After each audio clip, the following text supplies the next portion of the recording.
Bueno, bienvenidos a nuestra segunda sesión del seminario itinerante. Estamos haciendo nuestros pininos en la transmisión del seminario vía remota, entonces, bueno, estamos también por eso con ajustes y con cosas, pero bueno, muchas gracias a todos por conectarse.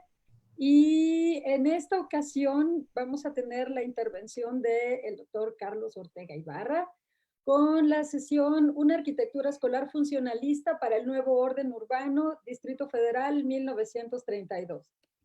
Carlos Ortega es doctor en Historia por la Facultad de Filosofía y Letras de la UNAM, en donde nació su interés por estudiar las tecnologías educativas, la cultura material y la arquitectura escolar. En 2018-2019 realizó una estancia postdoctoral en el Departamento de Investigaciones Educativas del CIMVESTAB. Su proyecto fue la arquitectura escolar de Juan O'Gorman. En el Centro de Difusión de Ciencia y Tecnología del Instituto Politécnico Nacional se desempeña como divulgador de la ciencia y columnista de la revista Conversus. En 2016 obtuvo el Premio Nacional de Periodismo, otorgado por el Consejo Ciudadano del PNP por la serie documental Expedicionarios. Como historiador y divulgador de la ciencia, mantiene su interés en la comunicación audiovisual e impresa de la ciencia, la percepción pública de la misma y su implicación con otras creaciones culturales. Piensa que el mundo puede ser mejor para todos con la ayuda de los conocimientos histórico y científico. Como decíamos hace un momentito, les pedimos a todos que por favor cierren sus micrófonos, todos aquellos que los tienen abiertos, para no obstaculizar la visión del ponente. Arturo Alexander Sánchez, tu micro está abierto, perdón por mencionarlo, pero si lo tenemos abierto no podemos ver a Carlos. Entonces, por favor, bueno, le damos la bienvenida a Carlos Ortega y el micrófono es todo tuyo. Gracias.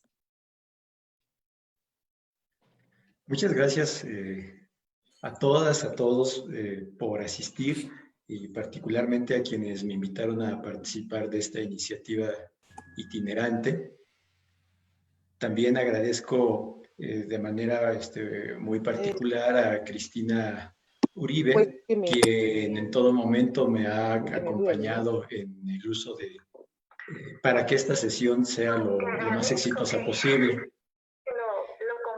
Y más que nada lo sientas, lo vivas. Perdón, Yasmín, lo apropies, gracias. Yasmín Álvarez, ¿puedes cerrar tu micrófono, por favor? Te estamos... Pero sí, a veces, no a veces, la verdad es que la mayoría de tiempo... Espérame tantito. Sí. Sí. Carolina, ¿puedes cerrar los micrófonos? Sí, ya lo hice.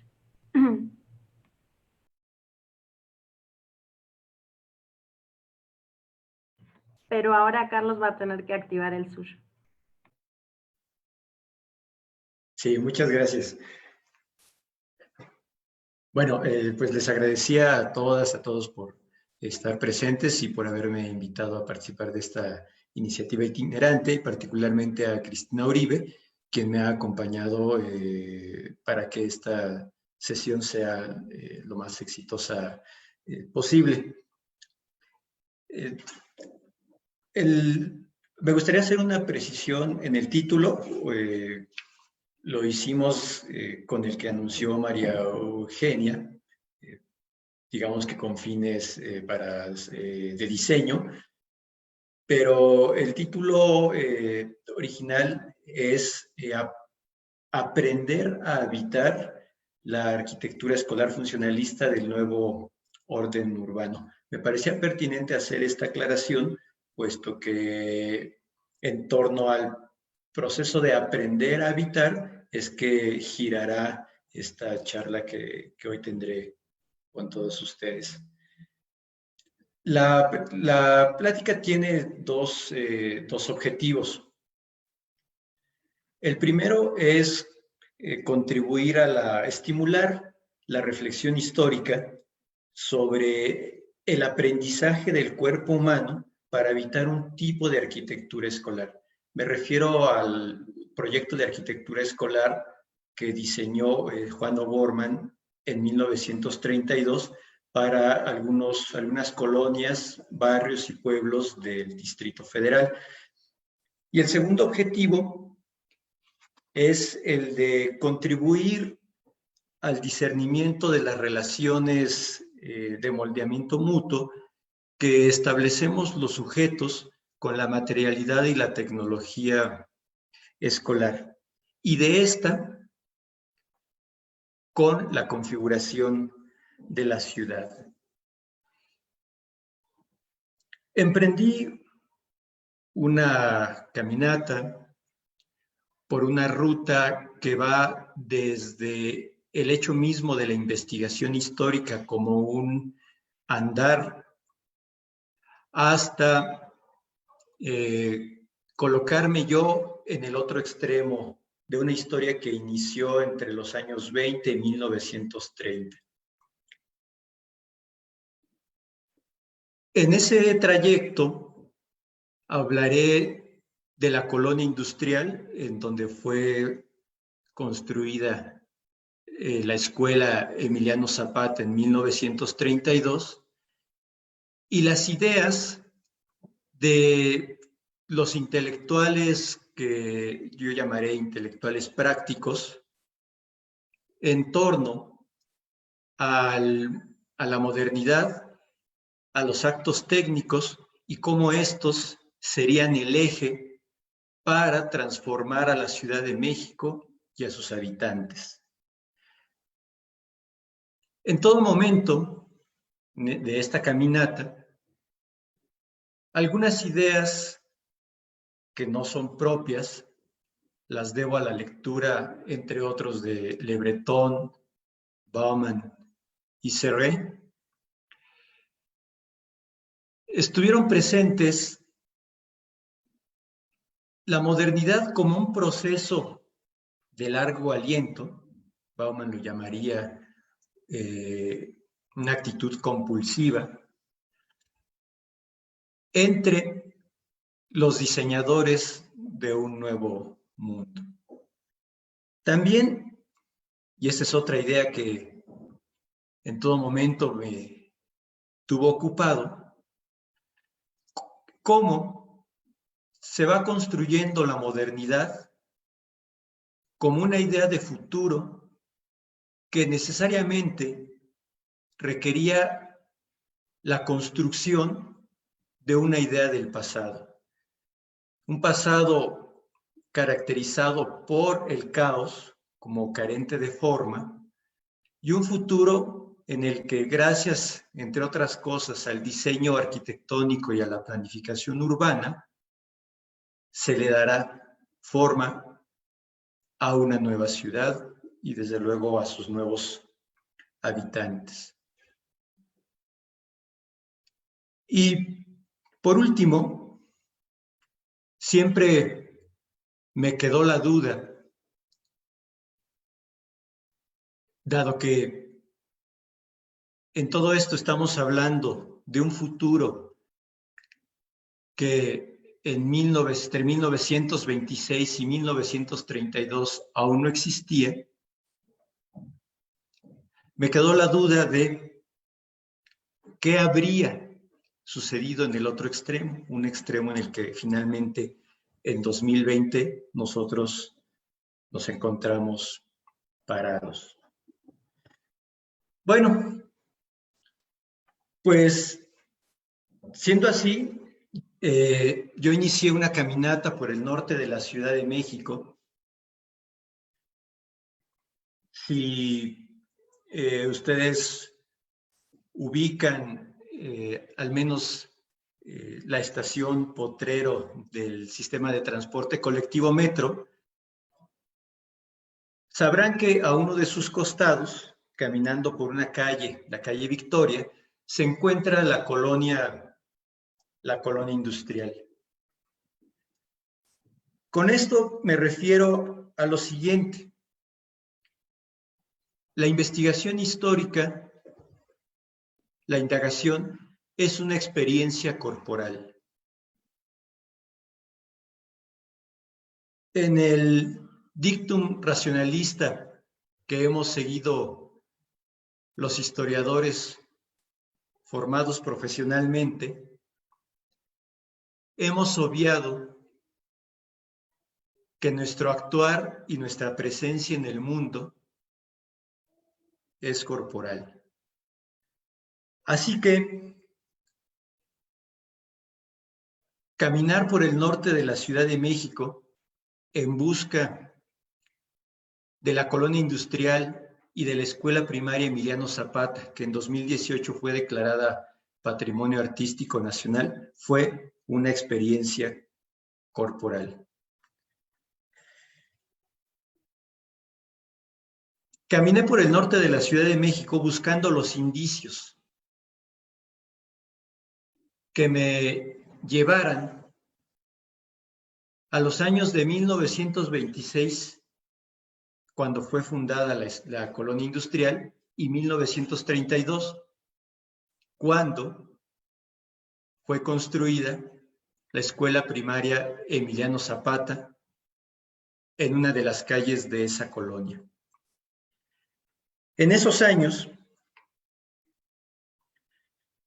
estamos hablando de una ciudad que se expandía hacia los 4 puntos cardinales del Distrito Federal. Las poblaciones satélites, como las llamaban, se incorporaban rápidamente,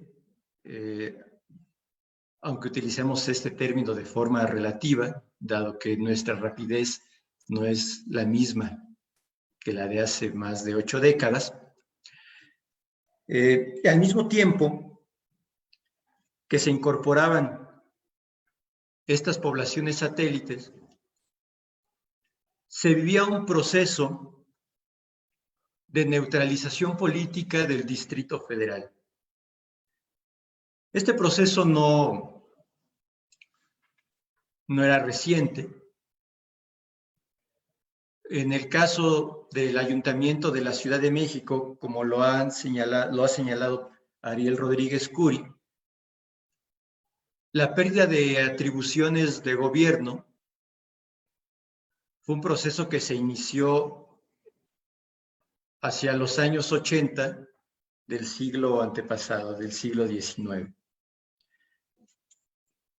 Entonces, la colonia industrial y la Escuela Primaria Emiliano Zapata forman parte de este proceso de expansión de la ciudad y de su neutralización política. En 1925, un personaje al que estaremos aludiendo constantemente, Alberto Pani, ingeniero y funcionario público, junto con uno de sus socios, el banquero Agustín Legorreta, compraron los terrenos de una sección de la hacienda de los Ahuehuetes,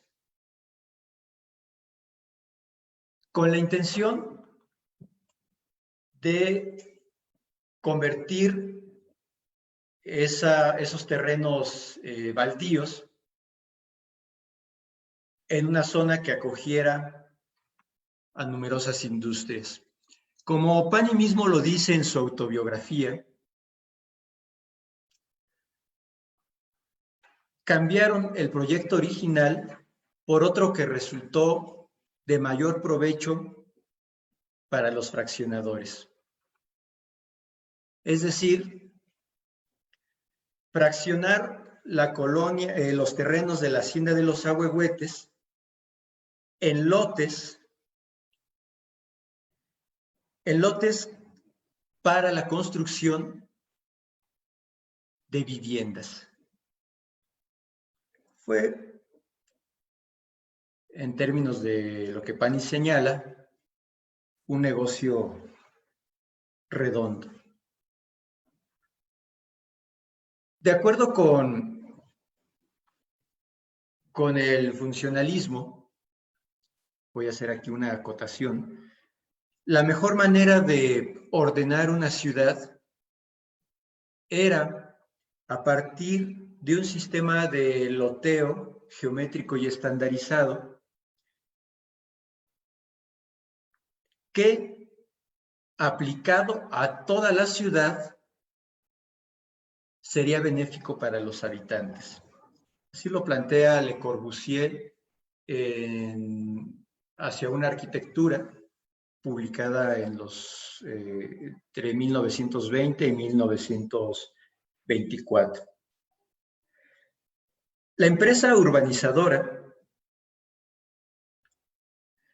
promovía los terrenos de la colonia industrial como un lugar en el que se podría vivir bien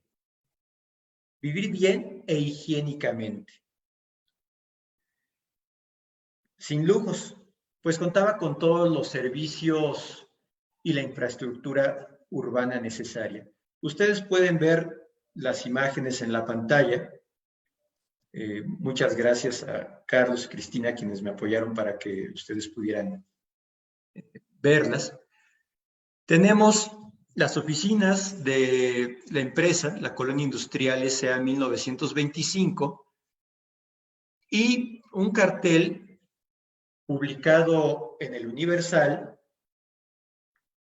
en donde la empresa colonizadora promueve el nuevo fraccionamiento como un lugar para vivir bien e higiénicamente. Una de las características que tendría esta nueva colonia y que los empresarios utilizaban para atraer a los futuros habitantes era que contaba con servicios urbanos y con infraestructura urbana como calles asfaltadas, agua potable, servicio de drenaje y específicamente una estación del tranvía eléctrico. Me parece que en la diapositiva siguiente podemos ver una imagen de esa estación. Sí, efectivamente. Es una imagen de 1930 de la estación del tranvía eléctrico de la colonia industrial. La otra imagen no es de la colonia industrial, pero sí nos permite ilustrar cómo promovían estas nuevas colonias, porque la colonia industrial no fue la única, hubieron otras, fue un proyecto amplio, como una zona que contaba con todos los servicios, incluido el de la vigilancia, la seguridad pública.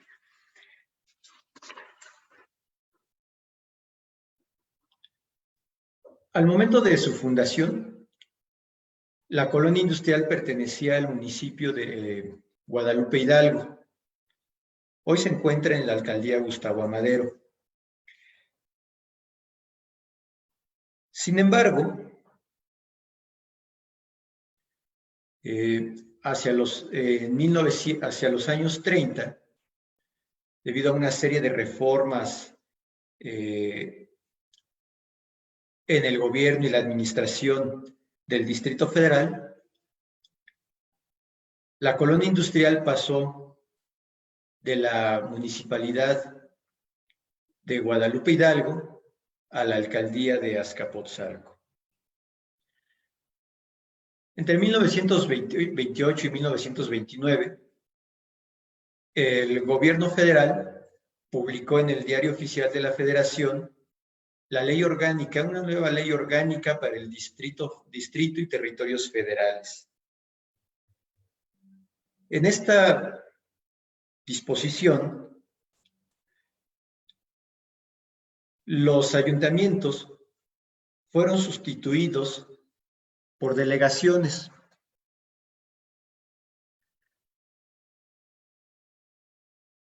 Conformándose el departamento del Distrito Federal.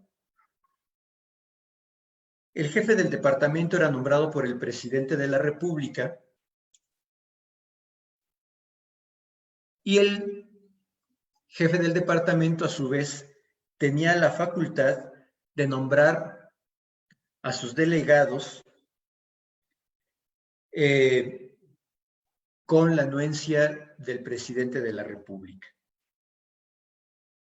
Cada delegado auxiliaba en la cabecera de delegación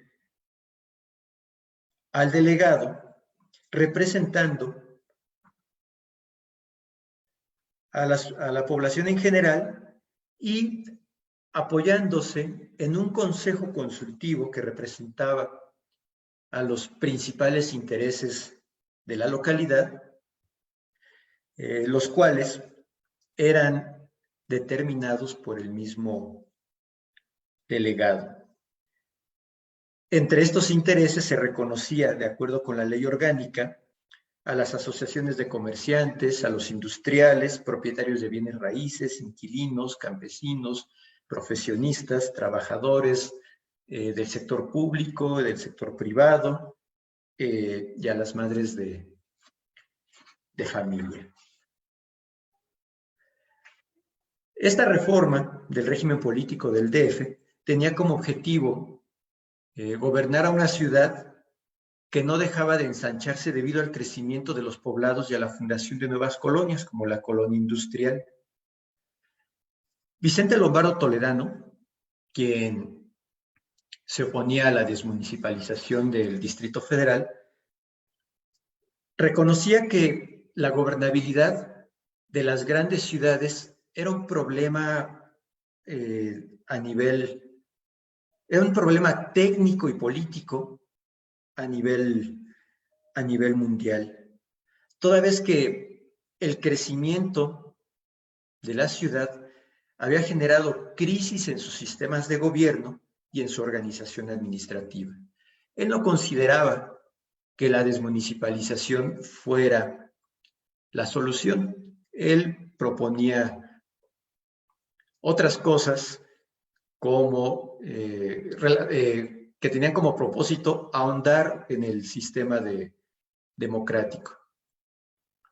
Bueno, la decisión de los legisladores fue desmunicipalizar al Distrito Federal, y yo aquí me atrevo a sugerir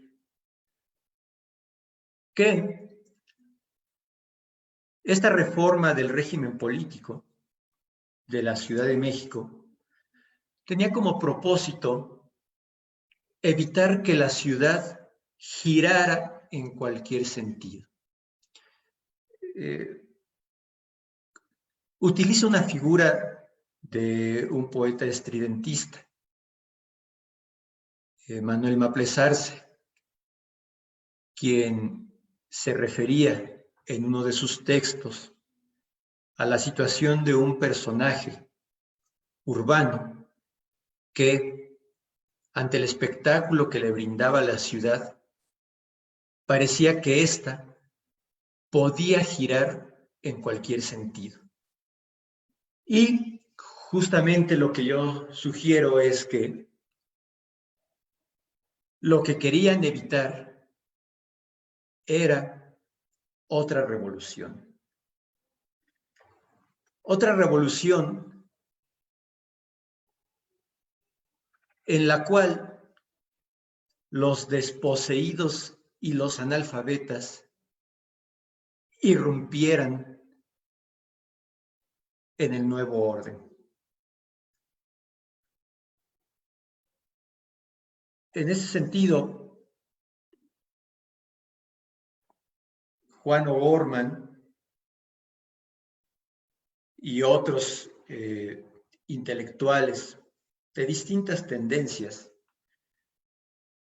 mostraban en sus textos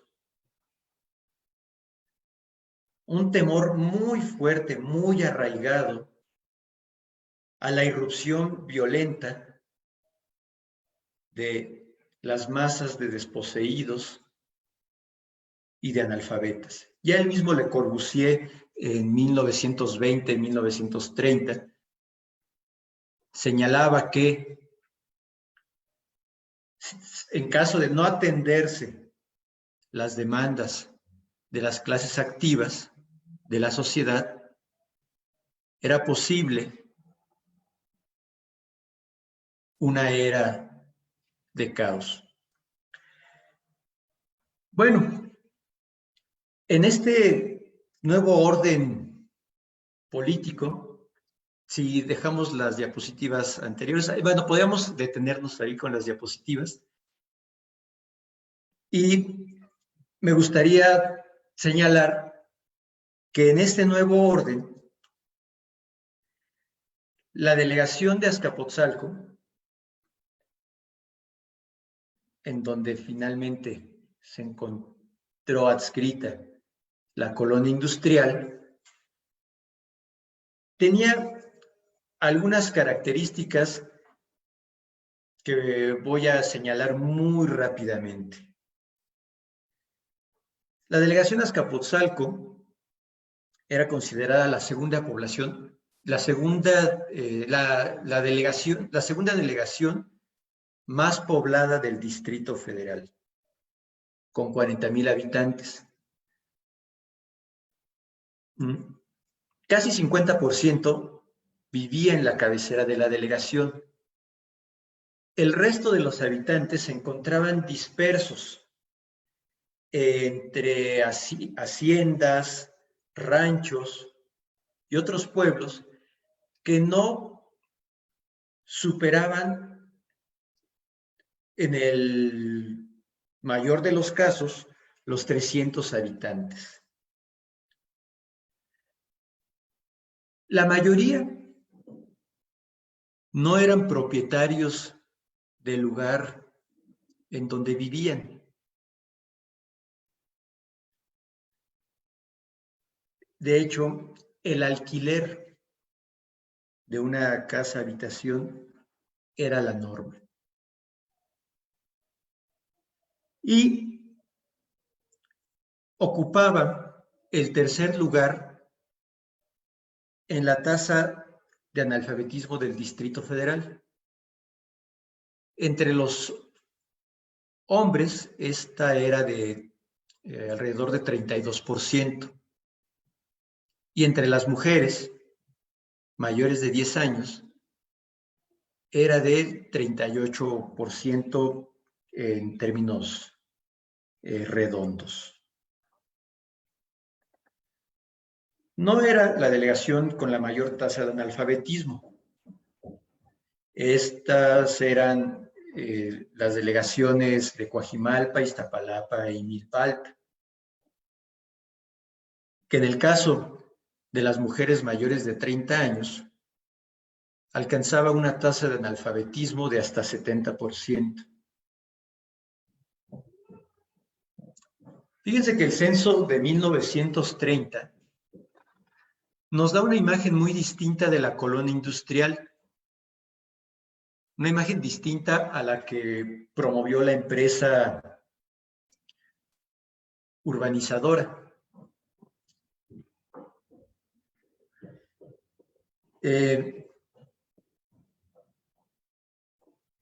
Puesto que en ella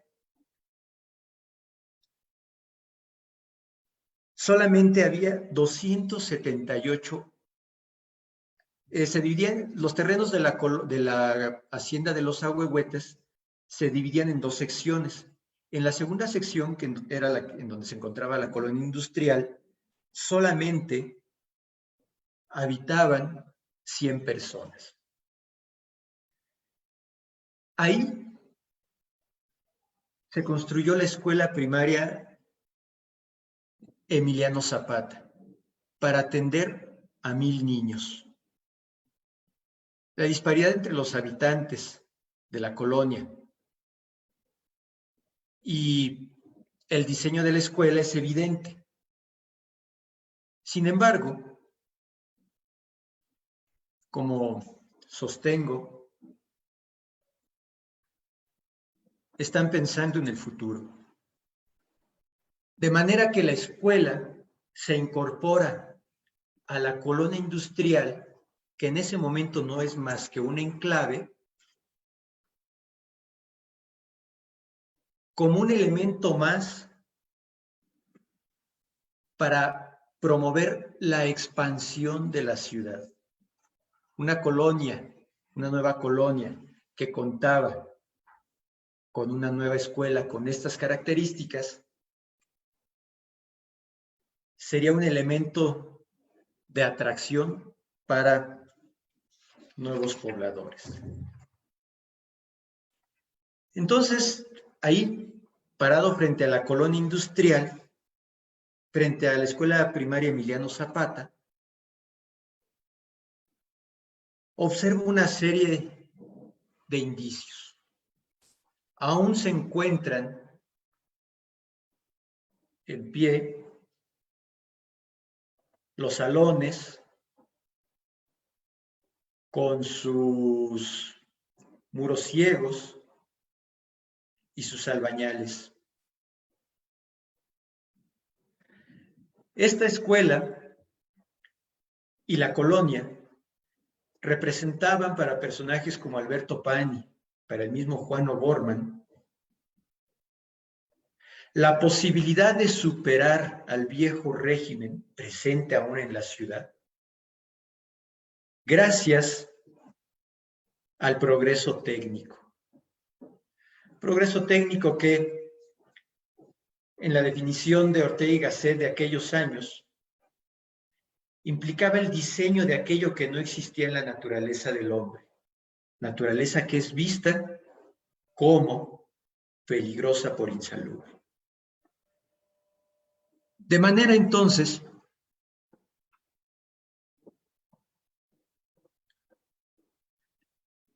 que la colonia y la nueva escuela representan el futuro, un futuro construido sobre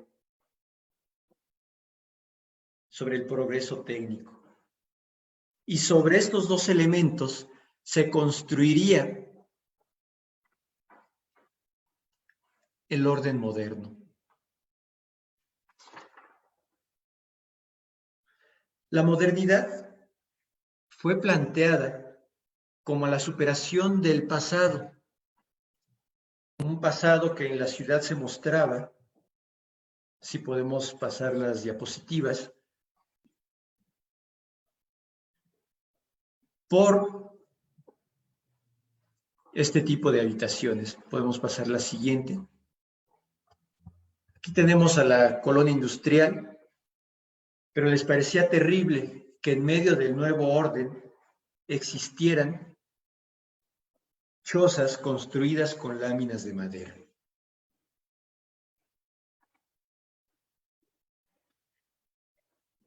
Estos lastres del viejo régimen presentes en el nuevo orden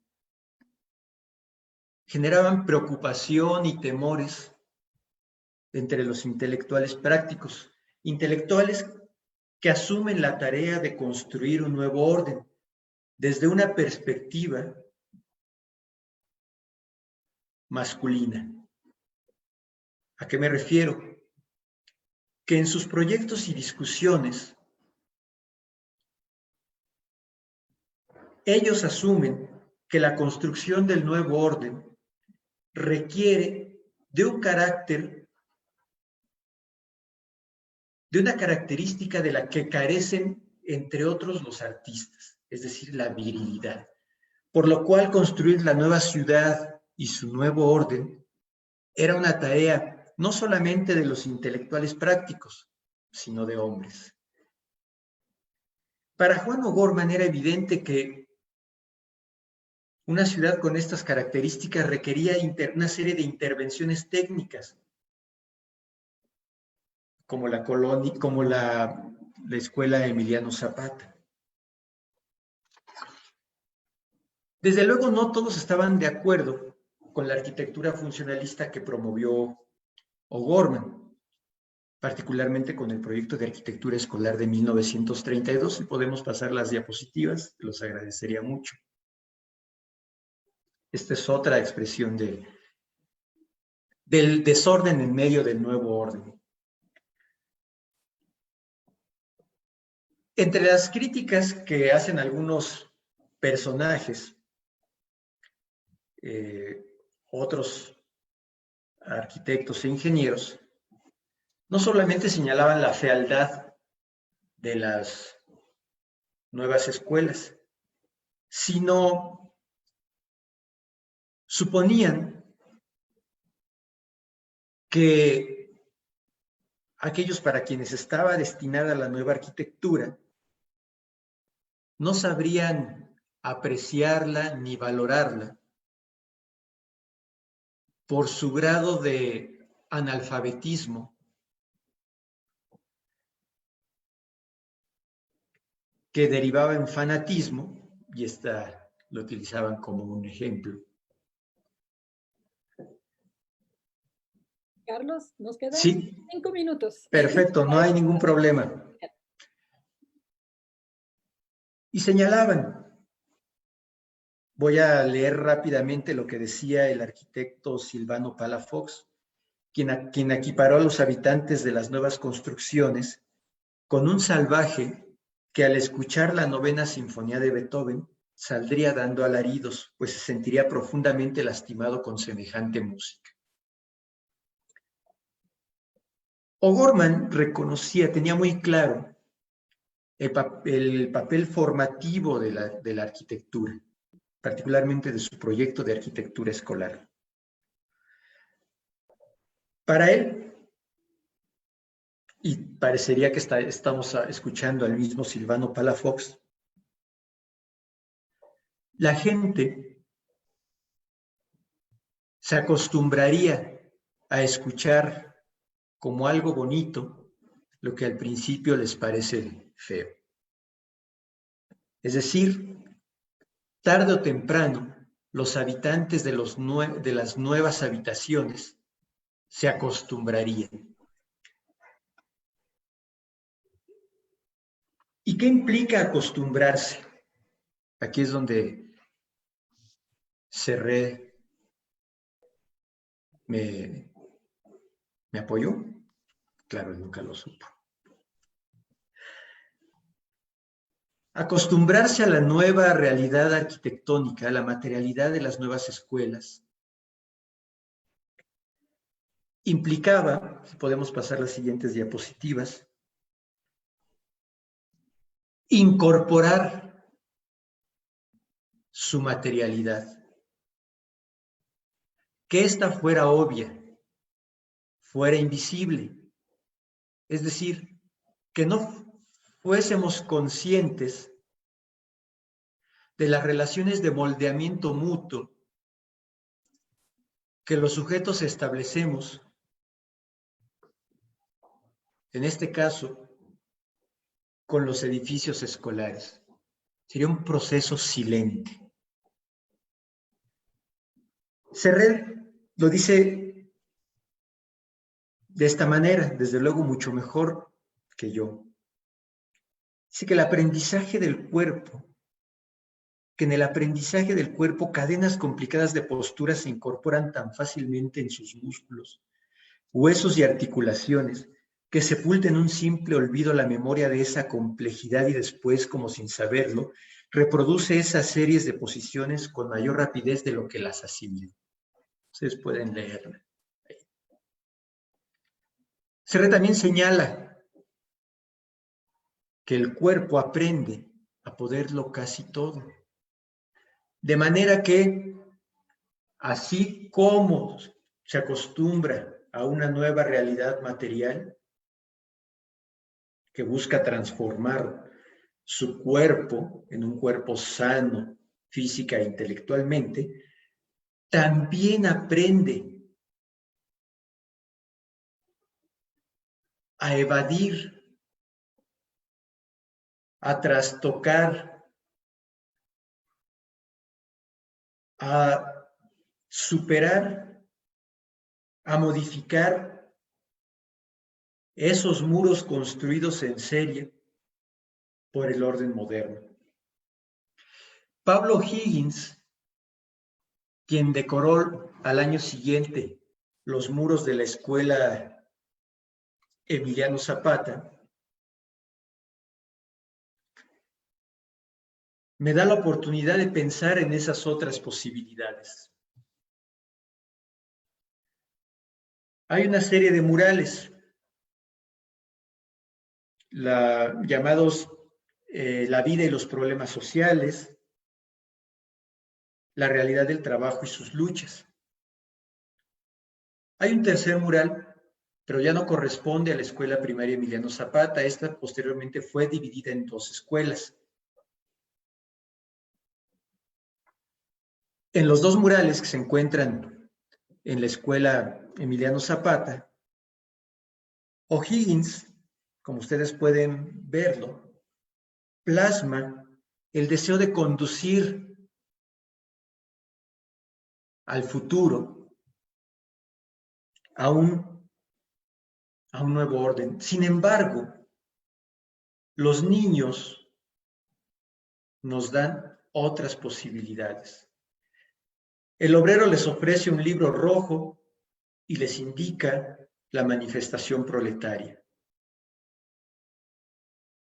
Un niño trabaja soplando vidrio y los otros 2 niños, un niño y una niña, la única niña en la obra, en los murales de la escuela Emiliano Zapata, no siguen la indicación, toman el libro, pero no siguen la indicación del dirigente obrero. Hay otra cosa, algo afuera del cuadro que llama su atención, que los atrae. Finalmente, dado que estamos hablando del futuro, en el otro extremo, del otro lado del cuadro, siempre hay otras posibilidades.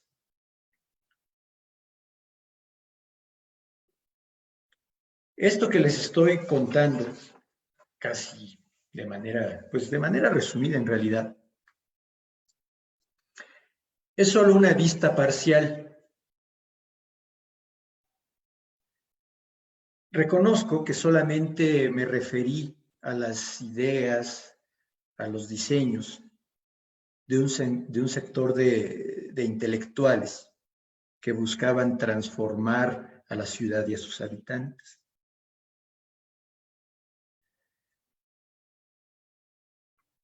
Queda pendiente conocer, saber,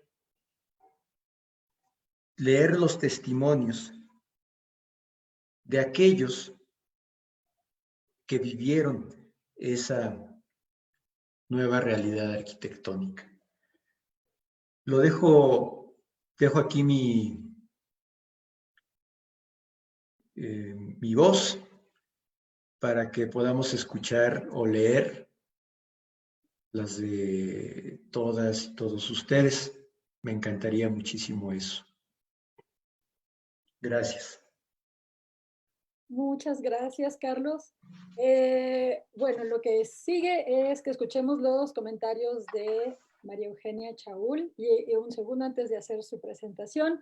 Bueno, les quiero recordar a todos que está abierto el chat para poner las preguntas y que también cuando sea el momento también podrían levantar la mano y podrían abrir el micrófono, pero cuando sea el momento de preguntas. Y también les quería pedir a todos si nos pueden poner por favor en el chat también su nombre, su adscripción y cómo se enteraron del seminario, si fue por el mensaje, o sea, vía email, si fue vía Facebook, etcétera, para que también nosotros podamos ir teniendo un registro de cómo invitarlos. ¿Ok? Entonces, bueno, una vez hecho el anuncio, presento a nuestra comentarista del día de hoy, es la doctora María Eugenia Chaul Pereira. Ella es doctora en Historia y profesora investigadora de tiempo completo en el Instituto de Investigaciones Dr. José María Luis Mora en la Ciudad de México. Entre sus principales publicaciones está su libro Entre la esperanza del cambio y la continuidad de la vida, el espacio de las escuelas primarias nacionales en la Ciudad de México, 1891-1919.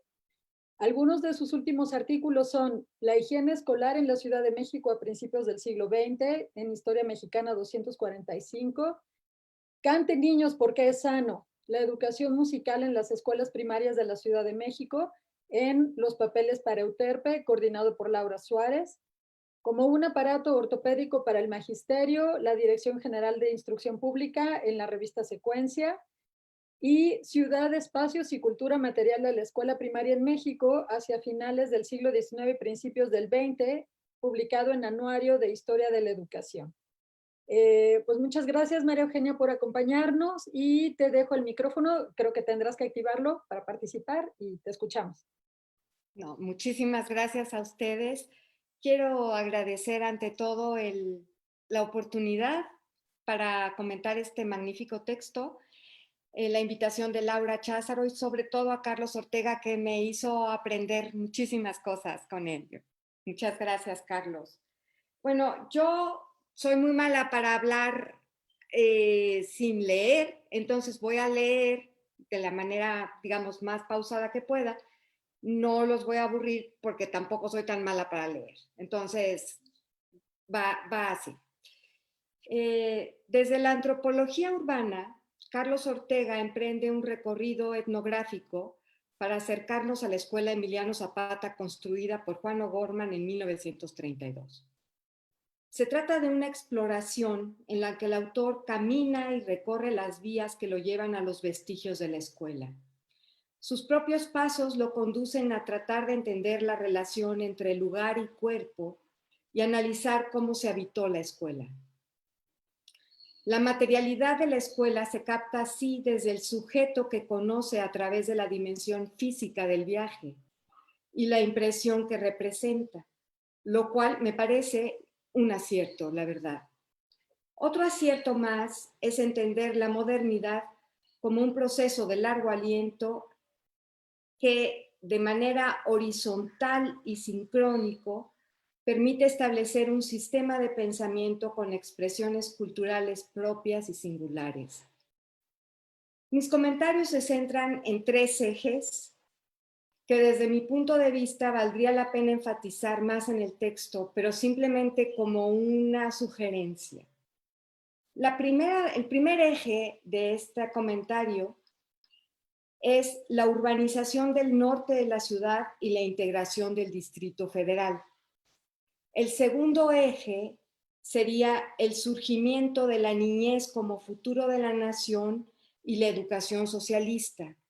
Y el tercer eje sería el lenguaje de la nueva arquitectura y el papel de las ideas nacionalistas. Voy a empezar por el primero. Lo primero que Carlos nos presenta en su ruta de exploración es la ubicación de la escuela, que fue construida en la colonia industrial al norte de la Ciudad de México. Me gustaría enfatizar que la industrial, fundada a finales de la década de los 20, fue producto de un urbanismo específico, y ahí es donde quiero poner el acento, orientado a resolver los problemas que el porfiriato había dejado inconclusos. Es decir, dar soluciones al tema de los espacios productivos, evitar el hacinamiento, lograr ambientes higiénicos, construir habitaciones moralmente dignas para el trabajador, crear infraestructura que permitiera la movilidad del transporte y abrir espacios para la recreación y el deporte como combate a los vicios. La transformación del norte de la ciudad obedeció a un factor de planeación y de toma de decisiones que tenían que ver con un modelo económico en particular, uno que se va a desarrollar después y va a ser el modelo de sustitución de importaciones, pero ya está previsto, digamos, de alguna manera. Esto transformó la vocación rural del espacio a una de corte industrial.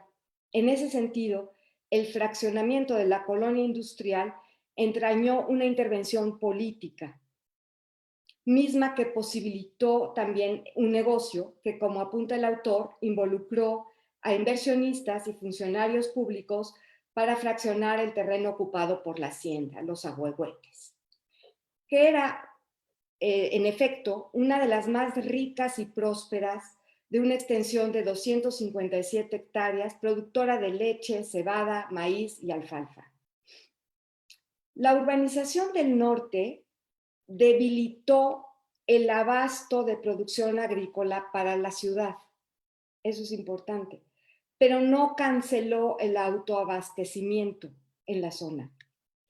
El norte muy pronto se articuló al Distrito Federal, que para 1930 funcionaba como una Secretaría de Estado, ya que políticamente y administrativamente había domesticado a los municipios convertidos, como bien dices, Carlos, en delegaciones. Materialmente, el norte se conectaría a partir de la intubación de ríos y creación de avenidas. Y socialmente, y esto es importante, ocuparía una jerarquía espacial en función de una sectorización urbana. Con la inauguración en 1926 de la planta de Ford Motor Company, la colonia industrial se presentó como la versión moderna de otros fraccionamientos obreros como La Morelos y Guerrero. Se entubaron los ríos Guadalupe y Unido que desembocaban en Texcoco. Se empezó a ampliar la avenida Insurgentes que la integraba con la ciudad. De mejor urbanización que la ex Hipódromo Peralvillo, que la Buenos Aires o Clavería, esta colonia contrastaba con aquellas que en ese momento se estaban fraccionando para sectores medios como la del Valle, Álamos y la Prolongación Santa María, o los fraccionamientos que ofrecían terrenos a plazos fijos para los burócratas como La Postal y Alfonso XIII. El nombre de las calles, como también tú apuntas, hacía alusión a la industrialización moderna, aquella que apuntaba hacia la conquista del futuro, que exigía procesos estandarizados de producción y que, en función del modelo propuesto por Le Corbusier, podía desembocar en una urbanización eficiente que anticipara el cambio y que pudiera adelantarse a la masificación. Bajo ese esquema, la construcción de viviendas obreras dignificaba lo tecnológico y lo celebraba como una cultura. Además, la urbanización y la construcción en serie de casas modulares podrían ir a la par de un ritmo de producción creciente y más mano de obra. Una estética funcionalista que buscaba atender carencias sociales con un mínimo de costo. Un culto de lo nuevo que significaba en realidad una exaltación del presente. En este proceso, las escuelas entraron también como proyectos urbanizadores. Al tiempo que se entubaban los ríos y se clausuraba la naturaleza, se creaban avenidas. Así también la escuela abrió e intervino el espacio rural y lo modificó. No es casual que convivan las chozas con las calles asfaltadas, cuando la conversión espacial ha sido tan temprana. No es casual la convivencia de lotes vacíos con casas alineadas.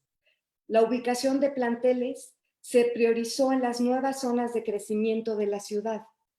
Las 21 escuelas que Juan O'Gorman diseñó y construyó fueron parte de un sistema en el que estaba previsto la disposición de planteles como cadenas que completaban la integración del Distrito Federal. Este sistema propiciaba la estandarización de los procesos educativos, de la misma forma que el crecimiento modular del inmueble estaba diseñado en función de la demanda escolar y el poblamiento según la zona. En su orientación al futuro estaba prevista también la migración del campo a la ciudad.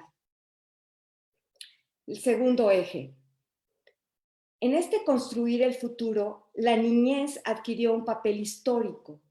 Después de la Primera Guerra Mundial, la infancia fue uno de los temas más importantes para la reconstrucción de las naciones. Y en México, el cuidado de la alimentación, la educación y el recreo de los niños fue un asunto que permitía estar a la vanguardia.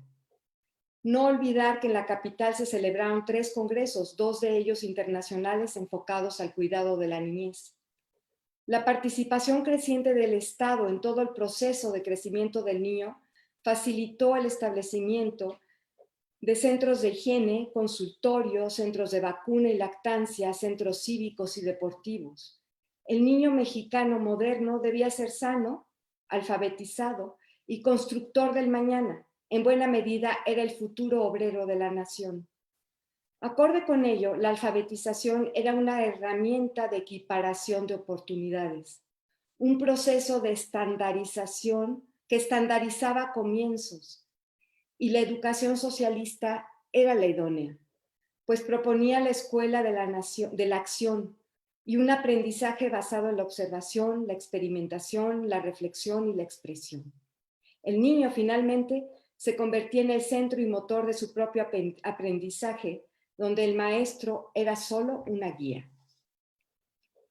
Las escuelas, junto con los centros de salud y vacuna, así como los parques, buscaron preparar el cambio. Para Carlos Ortega, la arquitectura moderna tenía fe en su capacidad transformadora y estaba comprometida con la renovación de un pueblo atrasado. Mi pregunta sería, ¿se trataba de erradicar los elementos atávicos del pueblo o de lograr una alianza con el pueblo a través de las ideas socialistas y constructivistas para lograr el cambio? ¿Qué papel jugaron las ideas nacionalistas, el reconocimiento de lo propio en todo este proceso? ¿El espacio del aula tuvo una concordancia con lo que la educación socialista proponía? Tercer eje. Hasta antes de O'Gorman, las escuelas primarias que se construyeron en la segunda década del siglo XX eran grandes centros educativos. Se trataba de edificios pesados, de estilo neocolonial, que continuaban con un esquema tradicional en el que se disponía de las aulas en 2 plantas, en torno a patios y acceso separado para la sección de niños y niñas. Sin embargo, bajo el esquema funcionalista, la escuela debía ser ligera, responder a la higiene y a la pedagogía modernas, pero sobre todo a lo sencillo, a lo utilitario y a lo económico. Debía ser reactiva a la afluencia de niños y niñas por igual, y por eso también era modular. El edificio escolar era flexible. Mi pregunta era, ¿también respondía a lo efímero? ¿Cuál es el lenguaje de lo moderno? La llegada de un nuevo tiempo exigía la aparición de formas absolutamente nuevas. El arquitecto, en principio, tendría que librarse de su tradición histórica, adoptar, como plantea Ortega, un papel técnico y eficiente que se valiera del aluminio, el hormigón y la simplificación geométrica para crear espacios contrarreloj, porque el futuro se les venía encima. O'Gorman perteneció a la Unión de Arquitectos Socialistas y esta asociación fue parte de su acceso al grupo en el poder. Para él, específicamente con Bassols, para él la escuela no se concebía sin el servicio médico y las duchas, sin la ventilación constante, el tepetate para los patios y el asfalto para pisos donde corriera el agua que limpia. El aspecto fabril, industrial y aséptico expresaban la idolatría por el material moderno, pero también por lo propio. ¿Dónde ubicar la escuela funcionalista entre lo universal y lo nacionalista? Esa sería una pregunta. El único aspecto estético del edificio en el letrero de la Emiliano Zapata es escuela primaria. El diseño de esta escuela dialoga con la vivienda obrera, con los diseños del propio O'Gorman y también con la colonia industrial.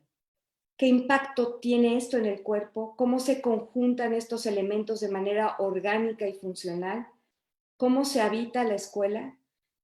Me parece que Ortega atina perfectamente a entender la centralidad del niño con el mural de O'Higgins. Es el niño mestizo, el niño obrero, el constructor del futuro, el que en la expectativa del arquitecto debía habitar la escuela. No obstante, el etnógrafo Carlos Ortega, desde el presente, advierte que el niño mira hacia otro lugar. Muchas felicidades, Carlos. Esos serían mis comentarios. Muchísimas gracias, María Eugenia. Bueno, lo que sigue es otra vez tu intervención, Carlos, lo que tú quieras comentar respecto a las palabras de María Eugenia. Tenemos también en el chat aquí de Zoom un par de intervenciones y bueno, también tenemos personas conectadas en Facebook. Entonces, Cristina está pendiente también de las intervenciones y preguntas que se hagan desde Facebook y bueno, las que hayan también por ese lado ya Cristina nos las dirá. Entonces, te dejo si quieres ahorita para responder a María Eugenia y después revisamos las intervenciones del chat y después de Facebook, si te parece. Y cuando alguien quiera también comentar, levante la mano y para cederle la palabra. ¿De acuerdo? Sí, no, muchas gracias. Muchas gracias, María Eugenia. Tus comentarios, tus opiniones me mantienen en estado giratorio. Me ponen a pensar sobre estas otras articulaciones de la escuela, particularmente con el proyecto de planificación y zonificación del Distrito Federal, que desde los años 20, entre otros personajes, Carlos Contreras, estará impulsando. No, muy oportuno. Como oportuno fue señalar estas relaciones entre el aula y el proyecto de escuela socialista, particularmente la pedagogía de la acción, dado que las escuelas están pensadas como espacios abiertos. Y esta otra relación entre lo universal y lo nacional, que implica llevar a cabo en el terreno, no en el diseño, sino en el plano de la construcción, una serie de negociaciones que van desde el uso de los materiales que se encuentran disponibles hasta la disponibilidad de los terrenos. Y, por supuesto, esta idea de la relación que establecerían entre el arquitecto, el gobierno de la ciudad y los otros posibles interlocutores. Un elemento que es importante señalar es que en esta época estamos hablando también como parte del mismo proceso de la constitución del Partido Nacional Revolucionario, que en términos de lo que plantea la ley orgánica, reconocerá como interlocutores, como sus interlocutores, a ciertos sectores, a ciertas organizaciones que representan intereses del Distrito Federal. Es, desde luego, tu intervención algo que me mantiene en estado permanente de alerta. Muchas gracias. Muy bien, Carlos. Entonces, bueno, doy lectura aquí de un par de intervenciones tempranas que hubieron.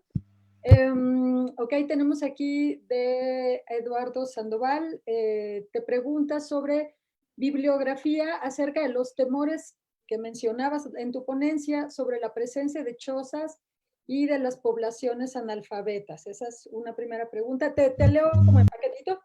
Ok, después tenemos aquí un comentario de Adriana Castañeda, que bueno, dice que desde la perspectiva de la educación sensorial, que es su investigación, es imprescindible dar un giro a la oportunidad de construir y ocupar espacios escolares, ya no como meras construcciones, sino como espacios que cobrarán un significado para el quehacer áulico y sobre todo la apropiación del habitar, lo que surge también como resultado de procesos de aprendizaje. Bueno, ese es comentario a tu participación.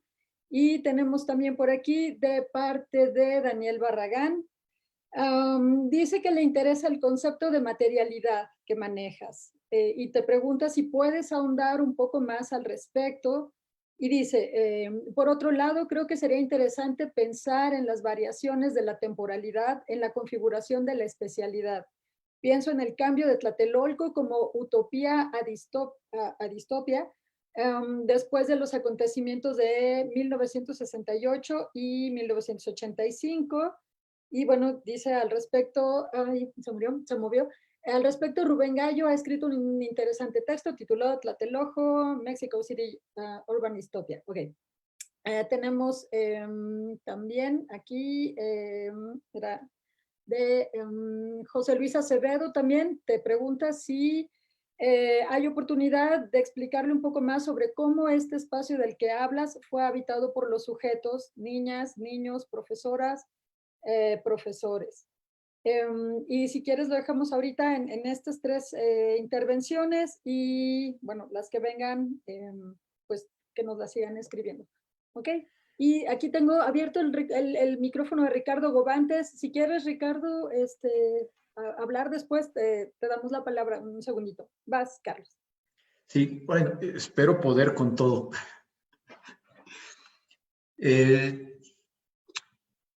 Recomiendo la lectura de una fuente como son las conferencias de la Sociedad de Arquitectos Mexicanos, publicadas en 1933.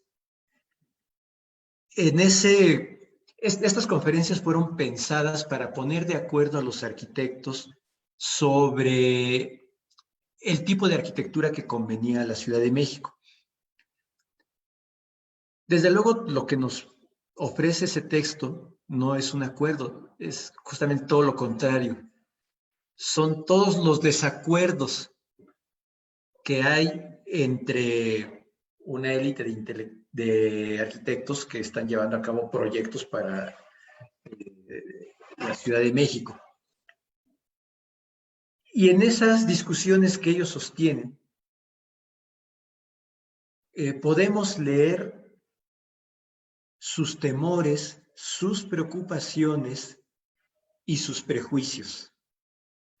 No solamente temores, preocupaciones y prejuicios entre ellos, sino temores, preocupaciones y prejuicios hacia los otros, particularmente hacia aquellos a quienes está diseñada la nueva arquitectura como la que propone O'Gorman. Y curiosamente, son estos temores, estas preocupaciones y estos prejuicios los que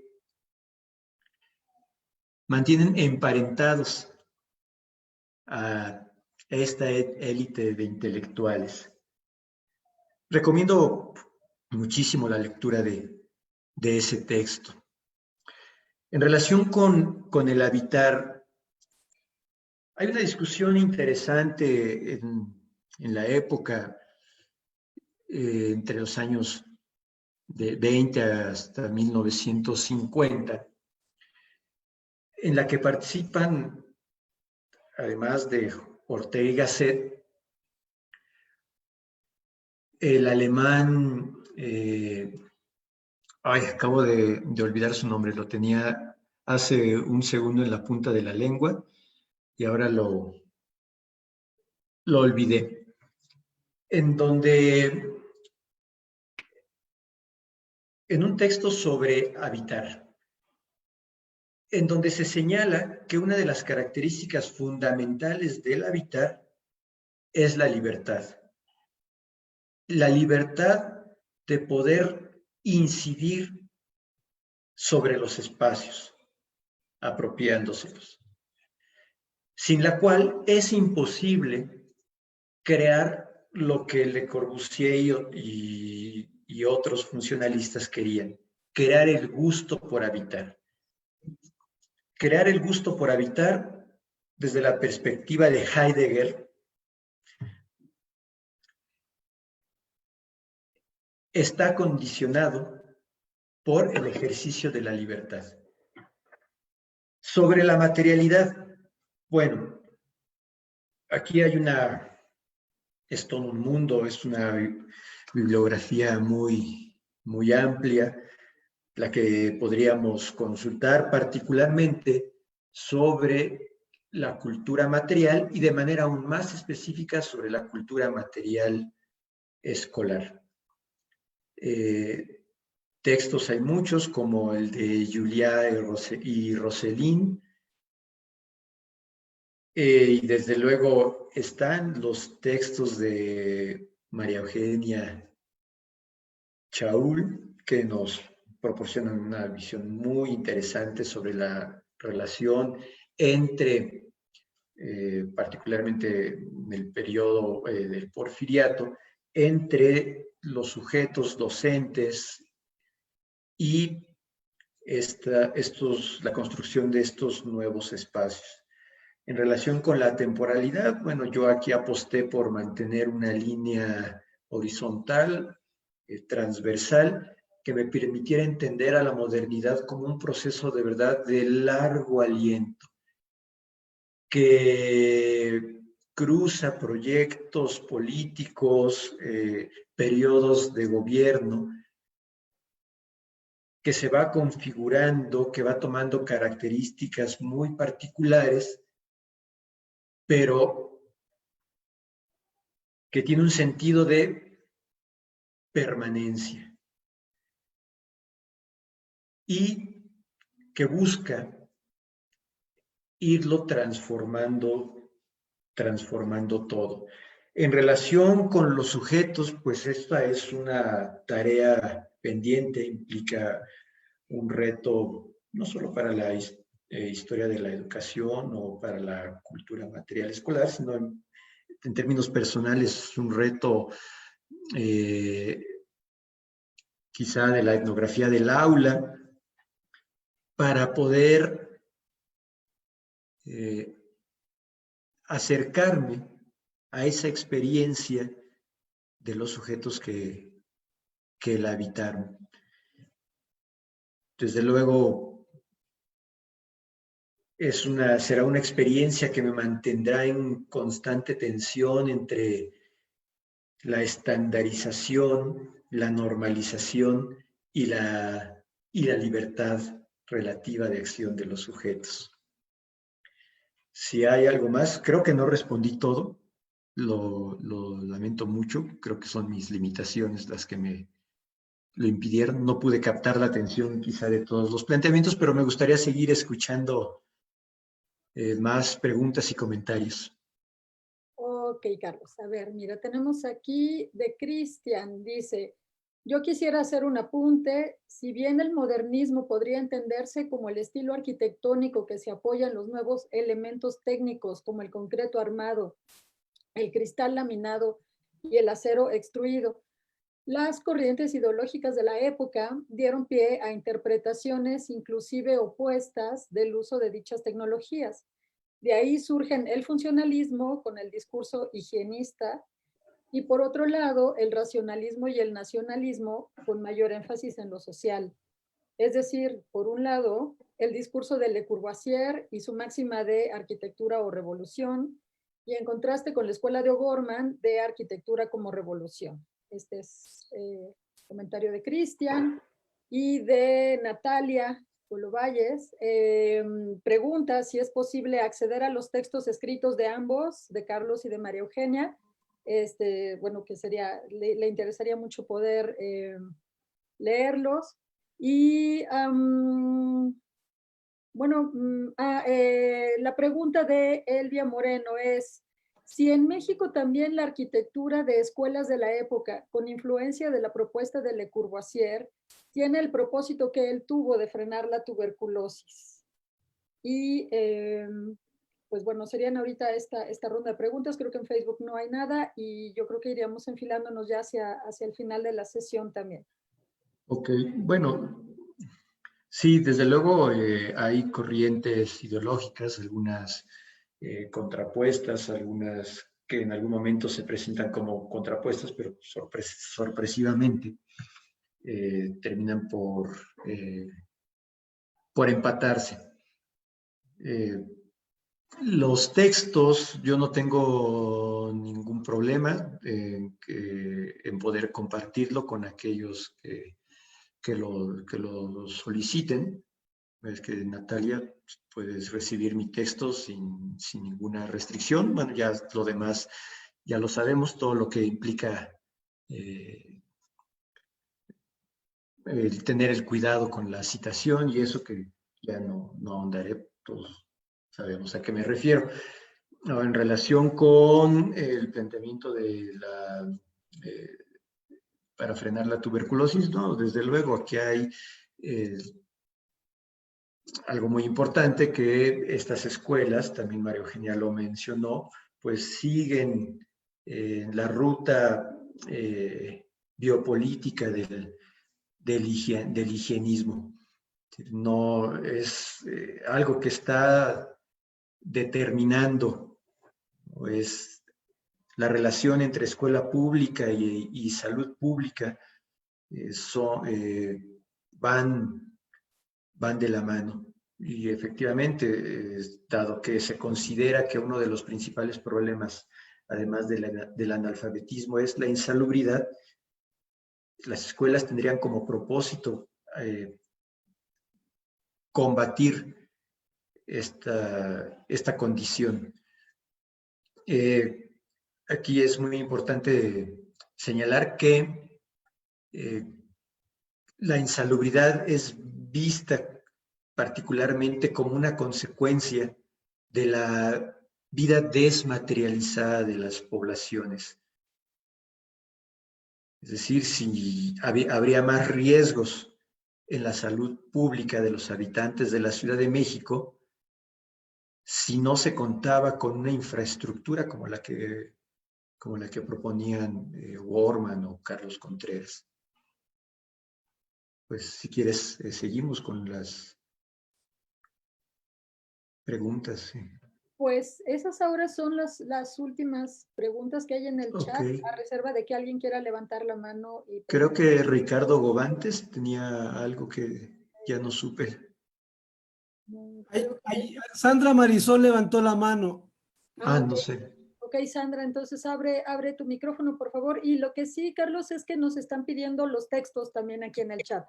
Entonces nos preguntan si van a estar disponibles en alguna página, o no sé si ustedes, María Eugenia y Carlos, quieren que les escriban directamente a ustedes o a través de nosotros, también como ustedes nos digan.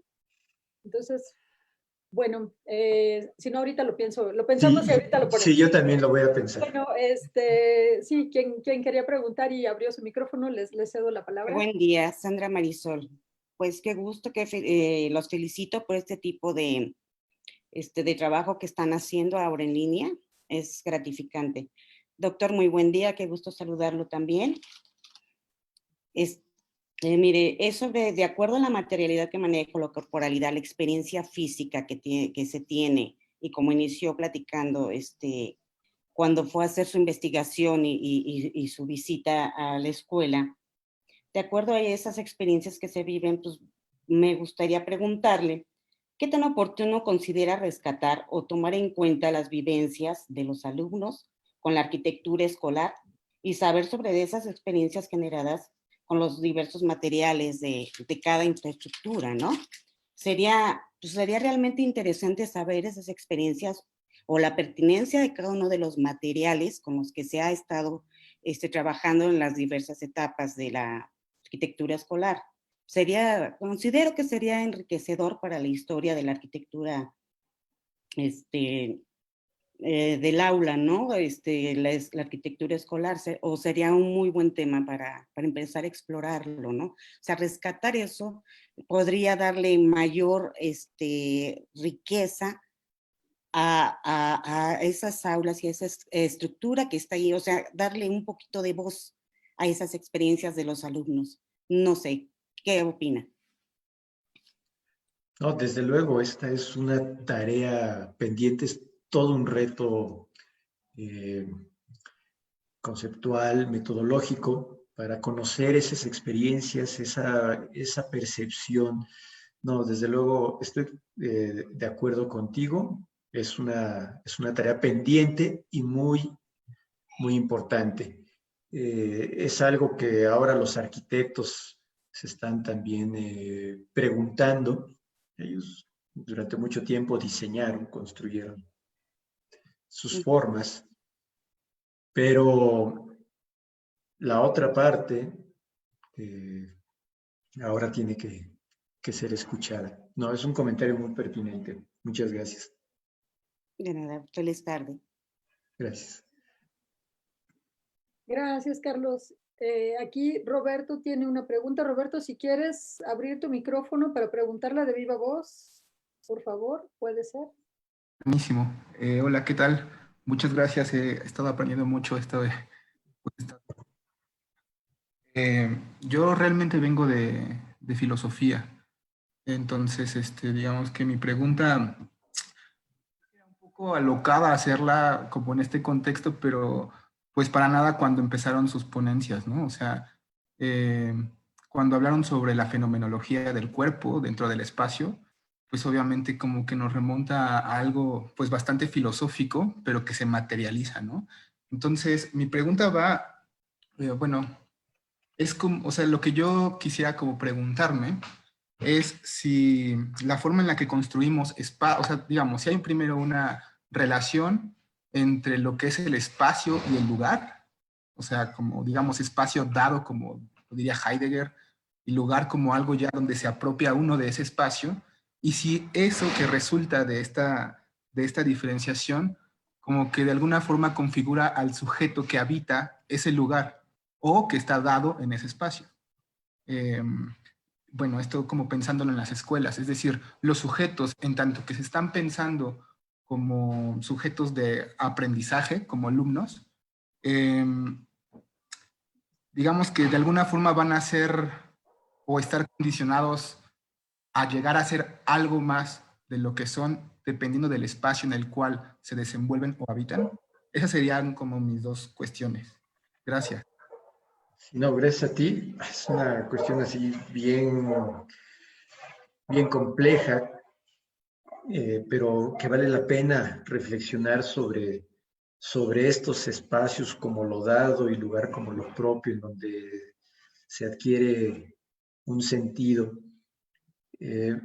Podríamos sugerir que entre una cosa y la otra hay una serie de transacciones, entre distintos aspectos, entre las cuestiones de carácter técnico y la subjetividad, los intereses de los diseñadores y las necesidades de los habitantes. Me parece que la idea de transacción como una negociación en la que participan distintos aspectos, distintos factores, podría ayudarnos a seguir una ruta interesante.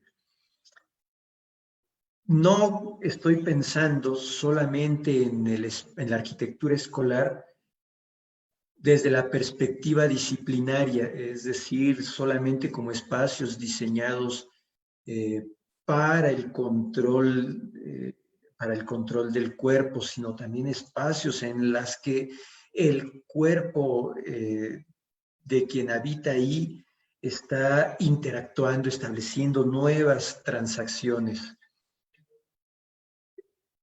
Dado que, como nos sugiere la pintura de O'Higgins, el sujeto puede transgredir esas condicionantes, puede evadirse de esos espacios. Desde la experiencia propia, que es desde donde podríamos partir, el aula, al mismo tiempo que nos contiene, es el espacio que nos lleva al mirar a través de la ventana a una serie de ensoñaciones. Nos mantenemos en un estado permanente de transacción, de negociación, del cual no somos necesariamente conscientes, es algo que damos por hecho, que lo obviamos. Sin embargo, estamos ahí siendo y desafiando. Todos tuvimos la experiencia, o la mayoría tuvimos la experiencia de habitar ese tipo de escuelas a las que llamábamos lo mismo el reclusorio o la segunda casa. Y nos mantenemos en ese estado transitorio, en ese estado de permanente transacción. Espero no haber dicho nada insensato, sin sentido, y al contrario, haber contribuido a seguir con la reflexión que propone Roberto. Tenemos la mano levantada de Eduardo Sandoval y una pregunta de Fergon. Si quieres, te leo la pregunta para darle después la palabra a Eduardo. La pregunta es, si esta arquitectura sería la predecesora a la influencia de la Bauhaus. Y dice, hago mención como referencia en la simplicidad de los trazos. Y Eduardo, si quieres hacer la pregunta de viva voz, puedes abrir tu micrófono también. ¿Qué tal? Muchas gracias. Bueno, agradezco la oportunidad del espacio. Y bueno, va también enfocado a las opiniones de María Eugenia Chaul, en la que lanzaba varias preguntas. Hay una que me llama la atención, espero no distorsionar el sentido de su pregunta, pero me parece interesante en el tema. Si en algún punto esta arquitectura para la educación, ella mencionaba sobre si podría ser una tendencia a erradicar. Y yo la ligaría más con los temores que comentabas, los temores del analfabetismo, ¿no? Si entonces se pudiera entender como una arquitectura consciente de Juan O'Gorman y los arquitectos que siguieron esta arquitectura, como de erradicar a estos otros grupos que también conforman la ciudad, ¿no? Tal vez en este ideal de la modernidad, como yo lo planteaba, de Le Corbusier, pudiera ser una acción consciente, el tratar de eliminar los otros formas de vida. No sé si se entiende mi pregunta. Gracias.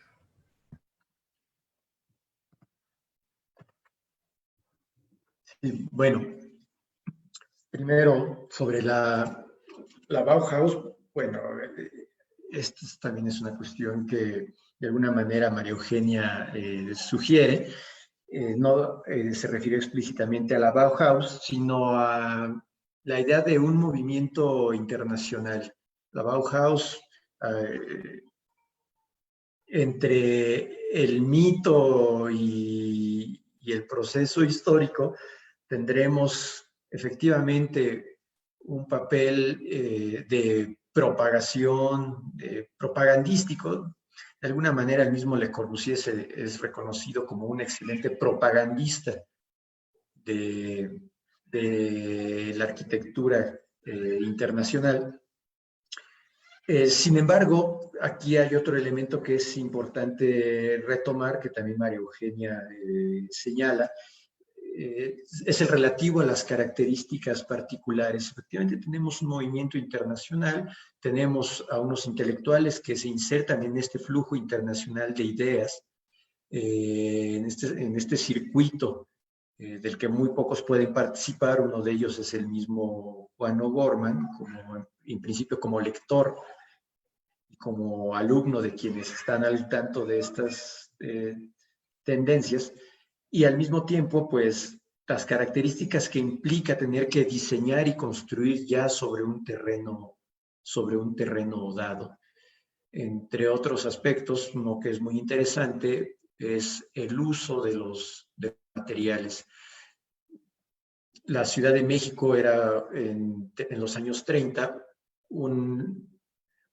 era proveedora de cantera y de tepetate y productora de ladrillo, más que de concreto armado, de concreto hidráulico, de manera que en las escuelas se tendrá que hacer en los diferentes poblados una serie de consideraciones específicas.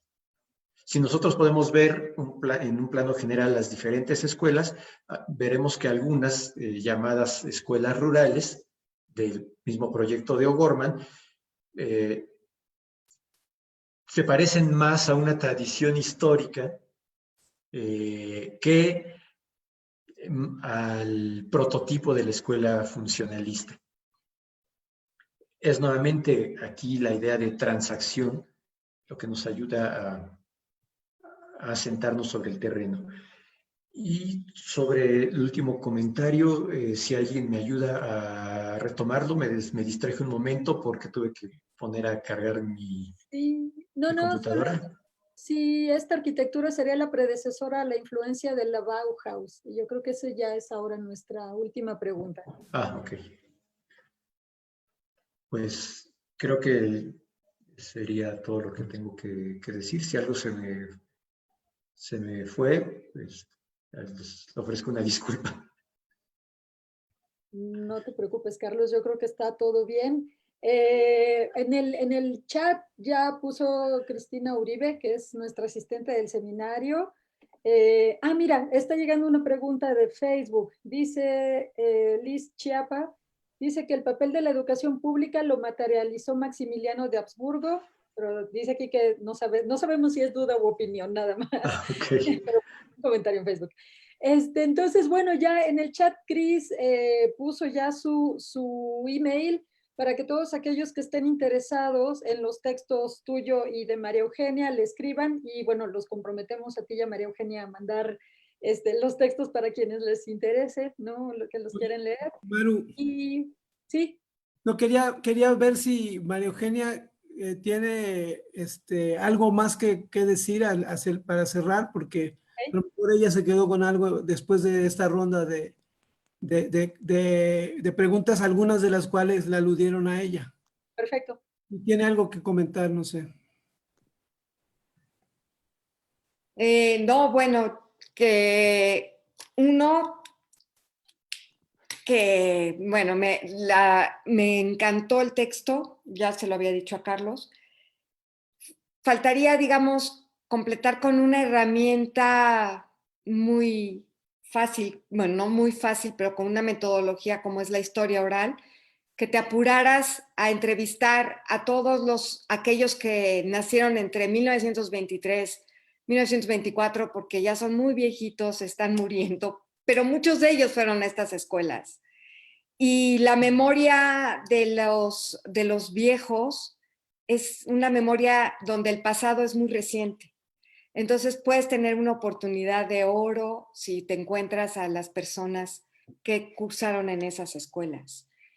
Y quizás entender también el círculo de poder de O'Gorman hubiera dado cuenta de cómo Bassols lo estuvo empujando también ahí para ocupar la dirección en la SEP, ¿no? Que le permitió hacer todos estos proyectos y además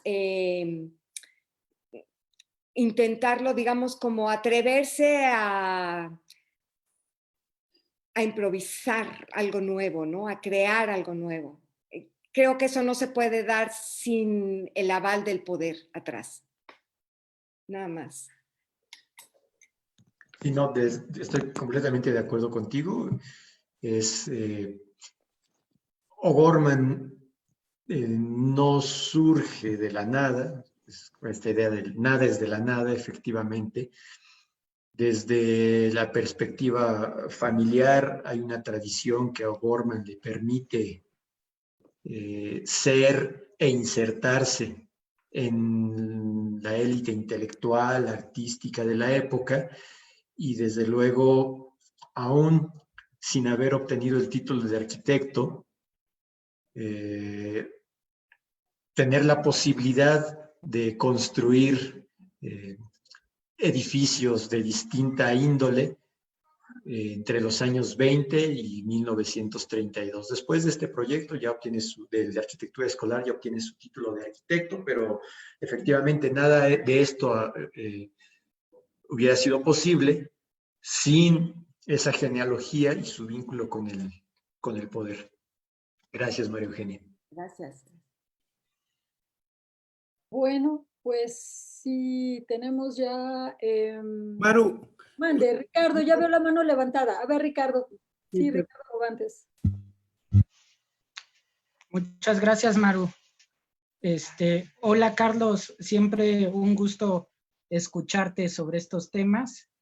Pues aquí preguntándote desde la mismísima colonia industrial, donde yo soy nativo y habitante ya desde hace algunas décadas.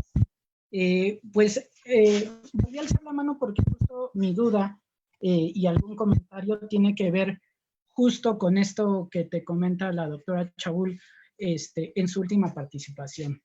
Mi pregunta iba encaminada un poco a cuál podría ser una estrategia hermenéutica, sobre todo, para lograr acceder a estas experiencias en torno a la arquitectura escolar y todos estos proyectos de los que nos estás hablando, desde el punto de vista de los profesores, desde el punto de vista de los estudiantes, estas voces que de repente es tan complicado encontrar dentro de la historia de la ciencia, dentro de la historia de la arquitectura, dentro de la historia intelectual.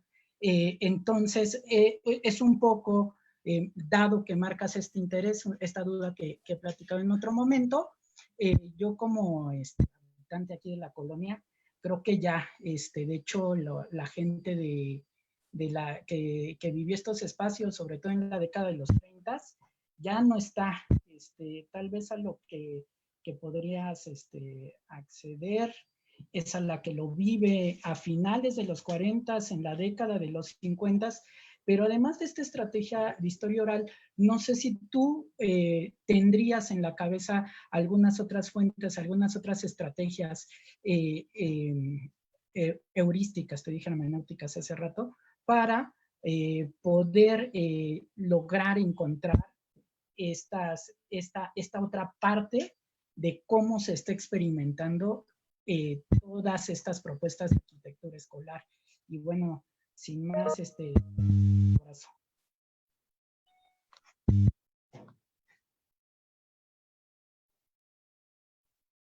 Muchas gracias, Ricardo. Ya hemos tenido la oportunidad de conversar un poco en otras ocasiones sobre estas cuestiones. Sin embargo, pues cuando la nueva normalidad nos lo permita, vamos a poder platicar cara a cara. Mientras tanto, esta situación me plantea además otra serie de retos, ¿no? Pues sí, en medio de una pandemia, ¿cómo voy a acceder a estos testimonios orales? Está complicado. Esto implica además fortalecerme emocionalmente para no ser víctima de esta sensación de estar atado de manos. Sin embargo, me queda claro que requerirá el diseño desde la propia etnografía del aula de una serie de instrumentos que me permitan acercarme a estos sujetos sin que ello implique que estos sujetos sean unos extraños para mí, ni yo extraño para ellos. Esto es toda una cuestión que está ahí rondando en las discusiones sobre la antropología. Dado que considero que la interpretación de los mensajes requerirá una relación, pues, no apresurada, profunda, con quienes habitaron en distintos momentos este tipo de escuelas. Me queda claro que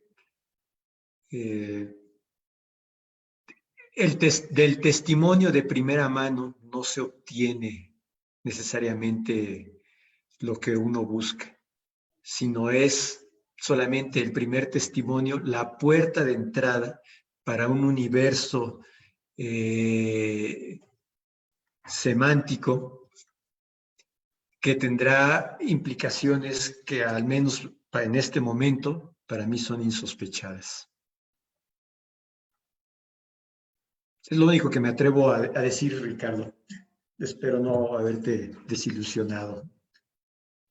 Pero sabes que particularmente en el campo de la historia de las ciencias, de la tecnología, de las técnicas, de la cultura material, estamos en construcción.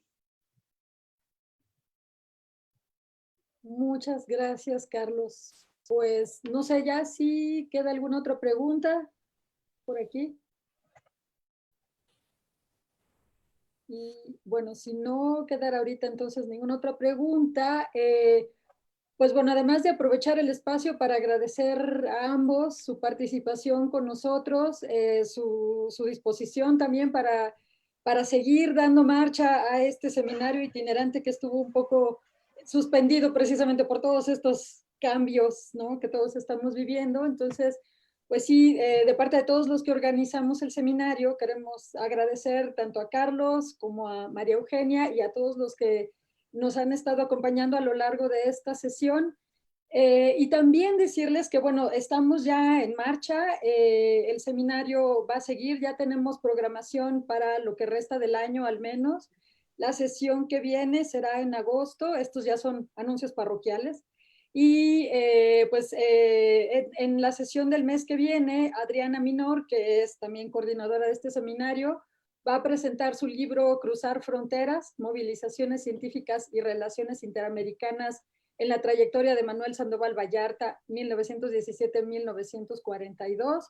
En la sesión de septiembre nos estará acompañando la doctora Miruna Achim, nunca he podido pronunciar su apellido, pero pues bueno, vamos a mantenerlos a todos informados vía nuestra página del seminario en Facebook, que es a donde estamos subiendo toda la información, y también por eso era importante y necesario tener sus datos de contacto en el chat para también mandarles correos personalizados precisamente con la información que vaya saliendo del seminario. Y bueno, con esto no sé si alguien más de los organizadores, Laura, Carlos, Adriana o Angélica, tienen algo más que decir para dejarles el micrófono y que ustedes cierren si quieren. No, bueno. Ya anunciaste lo que había que anunciar. Muchas gracias a todos. Adriana iba a dar detalles, no sé si hay detalles que quiera dar. Brevemente, la presentación del libro, aquí está la portada, va a ser el 12 de agosto, miércoles 12 de agosto a las 11 de la mañana. El libro, brevemente, trata sobre la trayectoria transnacional del físico mexicano Manuel Sandoval Vallarta entre México y Estados Unidos y su papel en la articulación de relaciones científicas interamericanas en el periodo comprendido entre las dos guerras mundiales. Participarán en la presentación del libro Veremundo Carrillo Reveles, del Instituto Nacional de Estudios Históricos sobre las Revoluciones de México, Diana Alejandra Méndez Rojas, del Instituto Mora, estudiante de doctorado, y Luz Fernanda Azuela, del Instituto de Geografía de la UNAM. Entonces, pues están todos invitados el 12 de agosto a las 11 de la mañana. También será en formato virtual, les enviaremos el enlace y todos los detalles en su momento. A ver, enséñalo otra vez y déjalo un segundo en pantalla para... La portada es muy bonita, me encanta. Está muy padre. Sí. ¿Se puede comprar por internet? Sí, les acabo de poner en el chat un enlace, está en Libros UNAM, está con descuento si quieren adquirirlo, el envío es gratis, entonces pues ahí está, se los dejo. Bueno, muchas gracias. Bueno, muchas gracias.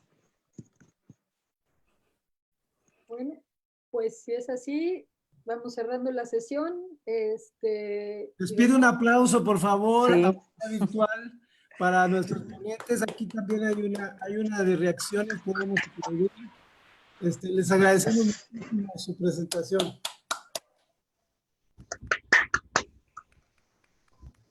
Hasta luego. Hasta luego. Hasta luego. Hasta luego.